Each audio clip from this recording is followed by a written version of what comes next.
ವಿಜಯನಗರ ಜಿಲ್ಲೆಯ ಹೂವಿನಹಡಗಲಿ ತಾಲೂಕಿನ ಉತ್ತಂಗಿ ಗ್ರಾಮ ಪಂಚಾಯಿತಿ ವ್ಯಾಪ್ತಿಯಲ್ಲಿ ಅಭಿವೃದ್ಧಿ ಎಂಬುದು ಕೇವಲ ಕಾಗದಕ್ಕೆ ಅಷ್ಟೇ ಸೀಮಿತವಾಗಿದೆಯೇ ಎಂಬ ಪ್ರಶ್ನೆ ಸಾರ್ವಜನಿಕರಲ್ಲಿ ಮೂಡಿದೆ.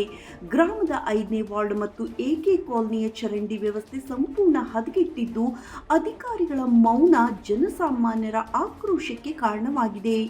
ವೃದ್ಧಿಯ ಹೋರಾಟ, ವ್ಯವಸ್ಥೆಗೆ ನಾಚಿಗೇಡು. ಈ ಭಾಗದ ಚರಂಡಿಗಳು ಹೂಳು ತುಂಬಿ ಹೋಗಿದ್ದು, ನೀರು ಸರಾಗವಾಗಿ ಹರಿಯದೆ ಮನೆಗಳ ಅಂಗಳಕ್ಕೆ ನುಗ್ಗುತ್ತಿದೆ. ಪರಿಸ್ಥಿತಿ ಎಷ್ಟು ಭೀಕರವಾಗಿದೆ ಎಂದರೆ, ವಯಸ್ಸಾದ ಹಿರಿಯ ಮಹಿಳೆಯೊಬ್ಬರು ಪ್ರತಿದಿನ ಹಾರೆ ಬುಟ್ಟಿ ಹಿಡಿದು ತನ್ನ ಮನೆಯ ಮುಂದಿನ ಚರಂಡಿಯನ್ನು ಕ್ಲೀನ್ ಮಾಡುತ್ತಿರುವಂತಹ ವ್ಯವಸ್ಥೆಯ ದೌರ್ಭಾಗ್ಯಕ್ಕೆ ಸಾಕ್ಷಿಯಾಗಿದೆ. ದೂರು ನೀಡಿದರೂ ಬಾರದ ಪಿಡಿಒ ಗ್ರಾಮದ ಪತ್ರಕರ್ತ ಮಂಜುನಾಥ್ ಅವರು ಹಲವಾರು ಬಾರಿ ಪಿಡಿಒ ಸಂಗಪ್ಪ ಅವರ ಗಮನಕ್ಕೆ ತಂದರೂ ಯಾವುದೇ ಪ್ರಯೋಜನವಾಗಿಲ್ಲ.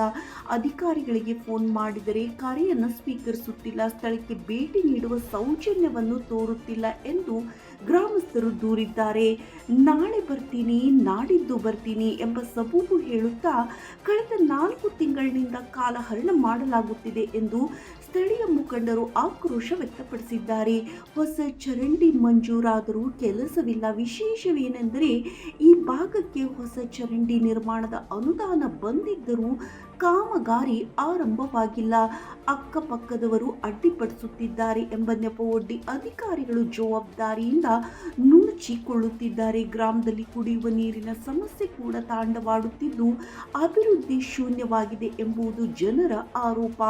ತಾಲೂಕು ಅಧಿಕಾರಿಗಳ ಗಮನಕ್ಕೆ ಮನವಿ.